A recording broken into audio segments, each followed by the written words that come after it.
Salut à tous les amis, j'espère que vous allez bien. Aujourd'hui on se retrouve pour une nouvelle vidéo et aujourd'hui on se retrouve pour une vidéo sur la reconstruction du Barça. Dans cette vidéo, on va parler de comment le Barça peut se reconstruire au niveau de la composition, au niveau des recrues de cet hiver et de cet été. Comment Xavi pourra-t-il faire jouer l'effectif pour qu'on puisse se reconstruire petit à petit. On va parler de l'Europa League, de la Liga, on va parler d'énormément de choses, donc restez bien jusqu'à la fin de la vidéo. Et pour terminer, on va voir un peu si la reconstruction est possible dès cette saison et si on peut faire de très bons résultats malgré qu'on est renversé en Europa League. Et aussi on va parler des joueurs qui seront la clé pour cette reconstruction. Allez les potes, n'oubliez pas de vous abonner, de lâcher le pouce bleu avant de commencer la vidéo. Perdons pas plus de temps, c'est parti.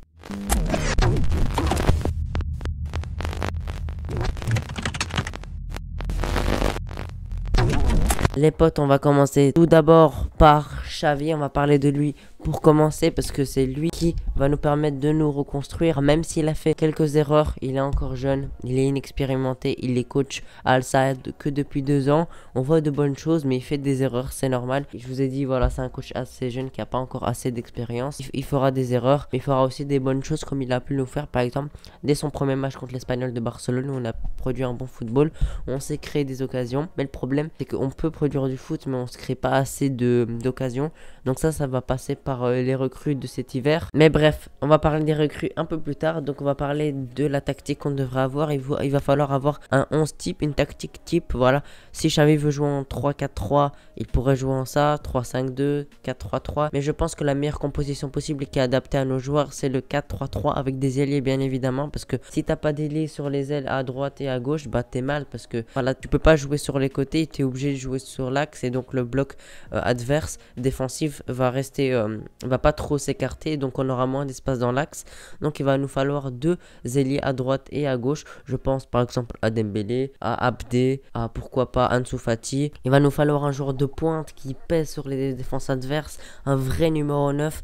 Et malheureusement Memphis Depay n'est pas un vrai numéro 9 et en plus je trouve assez mauvais. Même depuis 2 mois je le trouve très moyen, voire mauvais. En plus ce n'est pas numéro 9 quand il joue en ailier, il apporte pas grand chose. Quand il joue en faux numéro 9 il apporte pas grand chose, donc j'en veux plus personnellement. Il peut rester jusqu'à la fin de saison parce qu'on n'a pas assez un bon effectif pour le virer ou le mettre sur le banc. Mais en tout cas la saison prochaine je le veux plus au Barça, surtout s'il se ressaisit pas. Peut-être si Xavi réussit qu'il le refait comme en début de saison, mais si ce n'est pas le cas, et je pense que ça sera pas le cas, il va falloir le vendre tout simplement et avoir un vrai neuf. Parce que on a bien vu contre le Bayern, même si on n'a pas été très bon, on a vu, on jouait un peu, on se créait quelques occasions, mais vraiment très peu. Et en fait, le problème, c'est que par exemple, Dembélé qui partait en profondeur, t'avais personne en numéro 9, il avait personne à qui donner le ballon. Et ça, c'est vraiment une mauvaise chose parce que des fois, les ailiers ou les milieux, etc., quand ils percutent et ils veulent donner le ballon à quelqu'un, ils trouvent personne et ils sont obligés de s'arrêter et ralentir le jeu, malheureusement. Donc, un numéro 9 sera vraiment très important pour notre tactique. Aussi, les latéraux, évidemment, à droite et à gauche. À gauche, je pense qu'il va falloir donner la chance à Baldé petit à petit. J'ai été assez étonné que Xavi n'ait pas aligné Baldé quand Alba est sorti de blessure. Elle a plutôt choisi Mingoza qui est en vacances, qui est très mauvais depuis cette début de saison. Il est vraiment catastrophique. La saison dernière, elle a été très bon. Je sais pas ce qui s'est passé cette saison pour qu'il devienne aussi mauvais. C'est vraiment encore pire que Sergi Roberto. Donc, j'aurais dit Alba à gauche, mais il va falloir aussi avoir Baldé qui gagne des minutes et qui prendra sa place petit à petit parce que il a que 18 ans, il est très jeune et on a vu sur les peu de performances qu'il a eu en A, il a été assez bon. Et à droite, on ne sait pas encore. Il va falloir peut-être prendre une recrue. Dani Alves peut dépanner pour cette saison.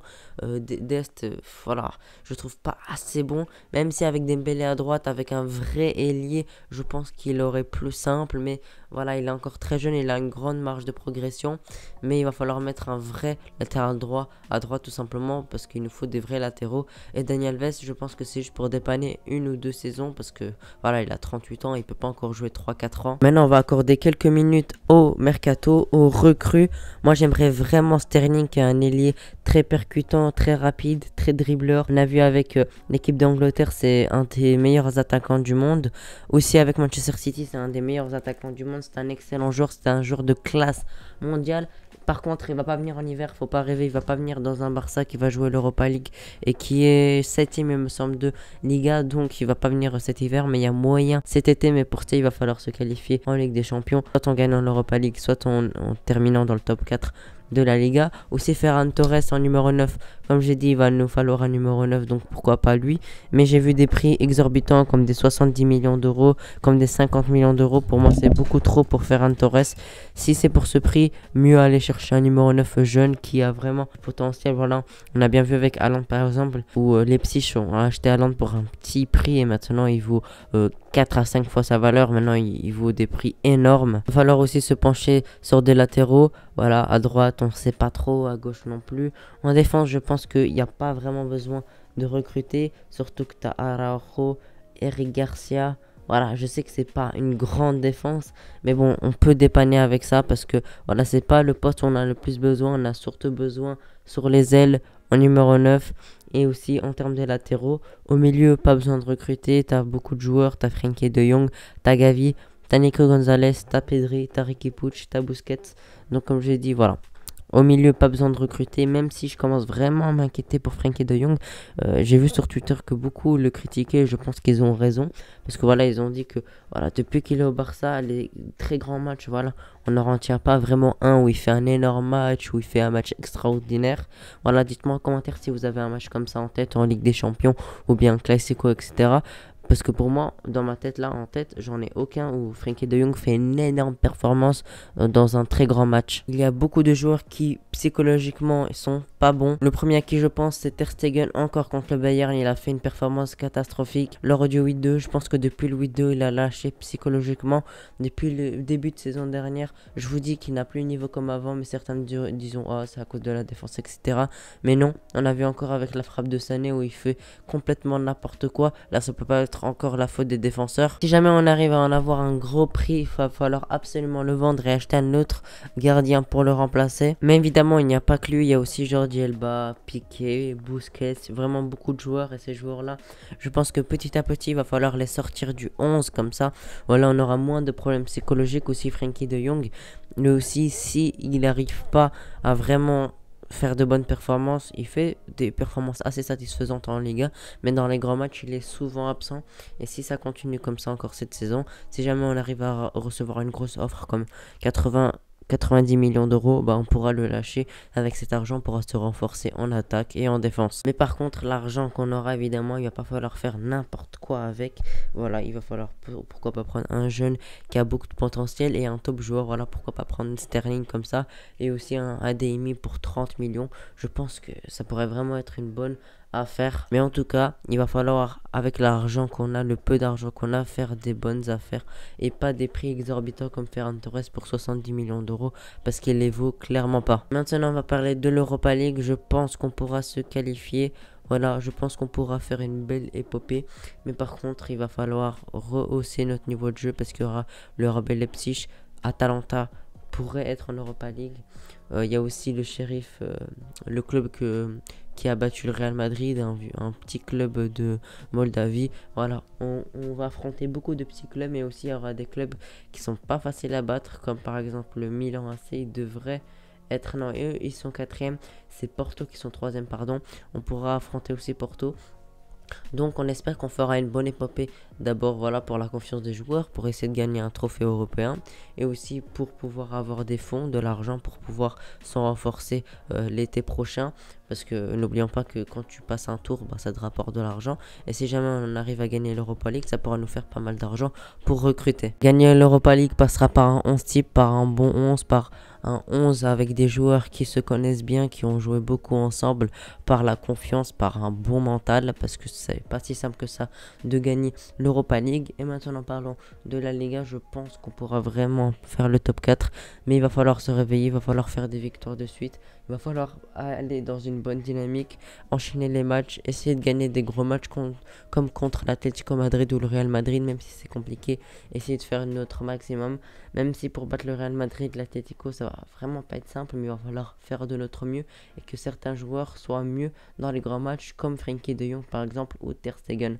Et aussi, maintenant parlons des jeunes qui pourront vraiment nous aider à reconstruire. Parlons d'Ansu Fati pour commencer. Ansu Fati pourra vraiment nous apporter énormément de choses parce que voilà, il va revenir en 2022, on espère qu'il se blessera plus. Il est très important dans la finition. Il peut jouer en tant qu'ailier, donc on aura un ailier percutant comme on en a besoin. Voilà, tout simplement, c'est un des joueurs les plus importants. Pedri également, notre milieu crack du moment. Même s'il s'est blessé cette saison, il a joué très peu cette saison. Quand il va revenir en 2022, on espère vraiment qu'il sera là de retour officiellement et qu'il se blessera plus. Parce que voilà, il s'est quand même beaucoup blessé ce début de saison. Mais il a trop enchaîné. J'espère que Xavi pourra le faire reposer et ne pas trop le faire jouer pour qu'il ne rechute pas. Aussi Gavin, Nico Gonzalez qui sont des formidables milieux. Araujo qui est un défenseur formidable, un de nos meilleurs défenseurs, même c'est juste tout simplement le meilleur défenseur de notre équipe, donc je compte beaucoup sur lui. Bref, il y a beaucoup de motifs d'espoir, mais il y a aussi des joueurs qu'il va falloir dégager, des indésirables, il va falloir les bouger pour la masse salariale, pour laisser la place aux jeunes, et aussi il va falloir recruter des joueurs pour nous aider, parce que jouer avec une équipe de U19, bah ça va pas passer, et jouer avec que des anciens, bah ça va pas passer non plus. Voilà les amis, j'espère que vous avez apprécié cette vidéo de 12 minutes quasiment. Si vous l'avez apprécié, n'oubliez pas de lâcher vos pouces bleus, de vous abonner, de donner vos motifs d'espoir, de donner votre avis sur la reconstruction et sur cette saison. Là voilà, là on a parlé un peu du futur de cette saison qui sera vraiment décisive pour la saison prochaine, parce que là on est dans une saison de transition avec Xavi. On espère que Xavi pourra relever ce Barça. Voilà les amis, merci d'avoir regardé la vidéo jusqu'ici. Je vous souhaite une bonne soirée ou journée. Ciao.